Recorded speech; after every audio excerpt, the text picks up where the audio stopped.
সুন্দর ঠিক আছে, কিন্তু ভাই কচু গাছের অভ্যাস হয়েছে গলা চুলকানি। হ্যাঁ, আর এইসব টকশো যারা করে, যারা এইসব ফেডাল চালায়, হ্যাঁ গো এই চুলকানির ব্যারাম আছে। যতই আপনি সোজা করে রাখবেন কুত্তার লেজের মতো, ওই ব্যয় হয়ে থাকবে। তো এমন ড্রেস আপ করে আসছে, আগে থেকে পরিকল্পনা করে আসছে যে আমি বিজন ভাইয়ের সাথে থাকবো আর মান্নান গাইবো, আমি ঢুকবো।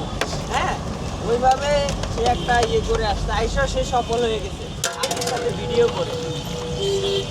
আপনিও হইবেন, আপনি হন আবার শাড়ি একটা হিন্দা, বোরকা একটা হিন্দা হয়ে আইয়েন, কাম হয়ে যাবে। কি বিজন ভাই আমার কয়া দেন লাগলো কা, আপনিও আয় হইলেন। এখন আবার দেখবেন যে ওই যে নেক্সট টাইম সেরিরা বাসায় যে কাজ তোর হিন্দে, এটি আবার হিন্দে আইবেন, আবার আপনি হয়ে যাবেন। সমস্যা কি? আপনি কইতেছেন কি আমি হারুম না, আবার ভাই আমি হারুম না। আপনি কইতেছেন মাননের জায়গা অর্ডার রাখছেন আপনি?